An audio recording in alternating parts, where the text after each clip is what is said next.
Kita memang lihat hari ini rupiah melemah sampai 15.300 ya. Sebenarnya dia punya resisten tuh di 15.250, ini agak tembus ya. Jadi sekarang kisarannya itu bisa lebih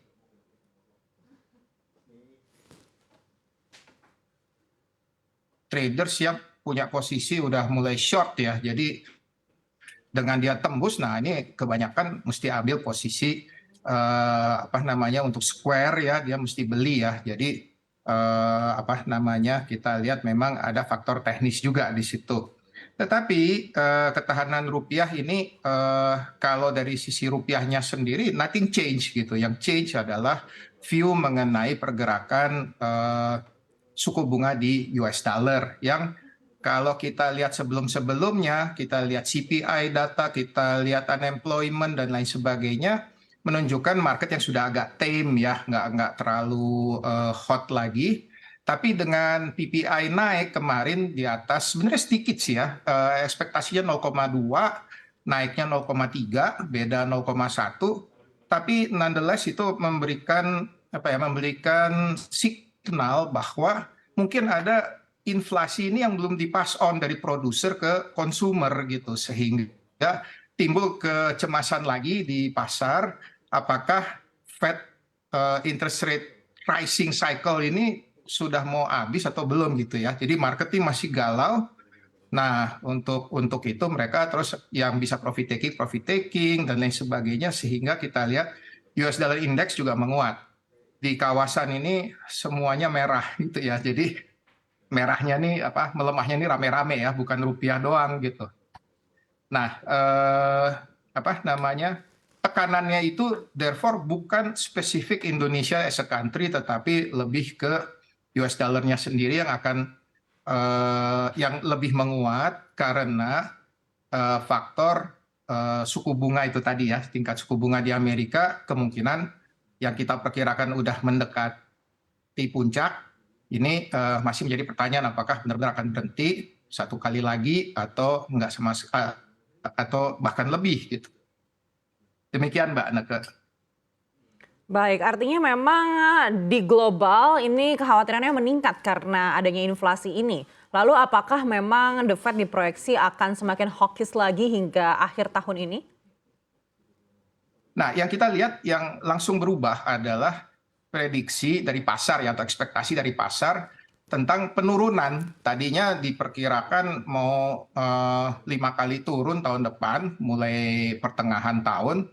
Tapi sekarang udah mulai berubah, udah mulai dilihat turun ya, dari 5 jadi 4 gitu ya.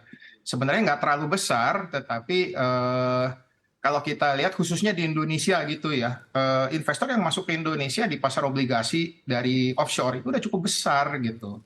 Jadi mungkin mereka apa yang terjadi begitu data PPI keluar, kita lihat NDF-nya langsung naik. Artinya apa? Wah, ini investor dari luar negeri mereka melakukan hedging ya, melakukan hedging di offshore market. Langsung dari New York sendiri mereka udah melakukan hedging sehingga waktu rupiah buka ini langsung terpengaruh gitu.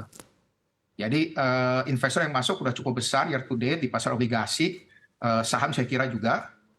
Nah, posisi Indonesia ini mereka cover melalui NDF. Baik. NDF apa? Kenapa? Karena itu offshore market ya, mereka masih trading, sementara kita kan Sabtu udah tutup ya, Jumat udah tutup ya. Jadi maka mereka hit langsung NDF. Nah, NDF-nya ini akhirnya bagi yang di hit mereka harus cover akhirnya ke onshore market juga, sehingga rupiah akhirnya naik dan tembus level resistance. Nah, waktu tembus level resistance atau mau tembus level resistance, yang punya posisi short mereka cover terpaksa, sehingga dia sampai ke 300 gitu. Baik, kita akan beralih ke Pak Demikian, Mbak Nana. Faiz.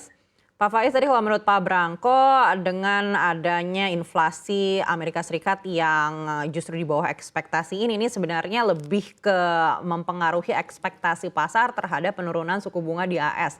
Jadi 4 kali, awalnya 5 kali begitu. Apakah Anda setuju, Pak Faiz? Ya, kalau kita lihat kan memang tadinya penurunan suku bunga di AS itu diekspektasikan lebih banyak karena juga ekspektasi pasar itu akan ada quote and quote hard landing gitu dalam cycle kenaikan suku bunganya The Fed gitu ya. Artinya ekonominya diekspektasikan yang memang melemah signifikan. Nah, ternyata beberapa kali realisasi GDP terutama di second quarter kemarin semua berada di atas ekspektasi pasar.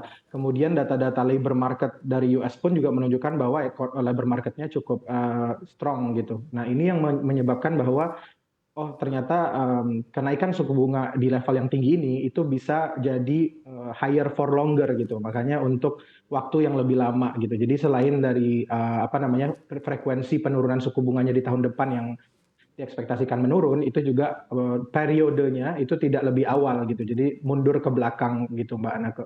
Nah, kalau kita lihat memang Fed sendiri pun juga sangat-sangat cautious gitu ya, walaupun kemarin market memprice in mungkin Fed Fund Rate akan stop di 5,5 September ini, mungkin tidak naik lagi gitu ya. Tapi dengan data-data tadi yang disampaikan oleh Pak Branko, PPI, kemudian saya sampaikan juga strong labor market, GDP yang lebih kuat, itu juga menunjukkan bahwa masih ada sebenarnya potensi Fed untuk menaikkan. Dibandingkan dengan FOMC Maret, pada FOMC Juni kita juga lihat dot plot dari Fed Fund Rate yang merupakan ekspektasi dari FOMC member itu juga memperkirakan terminal rate-nya itu ada di 5,75 gitu. Jadi masih ada potensi kenaikan 1 kali 25 basis lagi menurut FOMC member pada saat FOMC Juni gitu ya. Jadi memang mereka akan lebih data driven sesuai yang disampaikan oleh chairman-nya The Fed. Ke depan akan seperti apa. Saya rasa dengan kondisi seperti ini masih ada potensi inflasinya US ini sebenarnya moderasi yang terjadi itu masih beresiko untuk meningkat lagi gitu ya. Karena kalau kita lihat di Juni kemarin itu turun memang ada faktor dari high base effect yang sangat tinggi di tahun lalu. Karena kalau kita ingat US CPI itu peak di Juni gitu ya. Jadi di Juli dia mulai moderasi lagi sampai dengan akhir tahun lalu. Nah, itu kita lihat di Juli realisasi CPI-nya juga sedikit meningkat daripada Juni gitu. Nah, itu juga menandakan bahwa kalau ini terus konsisten berlanjut gitu ya, berarti kan ada potensi tadi CPI-nya masih akan naik gitu. Jadi mungkin ini yang memang both sides dari market maupun dari The Fed ini masih galau dua-duanya untuk menentukan apakah Fed Fund Rate-nya bisa naik lagi sekali lagi atau bahkan lebih tinggi gitu ya. Tapi possibility itu memang masih ada melihat kondisi indikator makro yang cukup kuat. Nah, selain itu juga mungkin kita perlu melihat juga pada US debt ceiling issue yang kemarin sesuai dengan agreement yang sudah disepakati antara parlemen dan pemerintah gitu ya, bahwa mereka akan mulai mengurangi belanjanya, limit dari growth belanja di tahun depan, 2 tahun ke depan itu akan dibatasi sehingga financing yang dibutuhkan oleh US Treasury Department atau Kementerian Keuangannya itu juga dilakukan di tahun ini gitu. Nah, ini menyebabkan US Treasury yield juga meningkat dan ini juga menjadi faktor mengapa rupiah juga mengalami pelemahan gitu, Mbak Anto. Baik.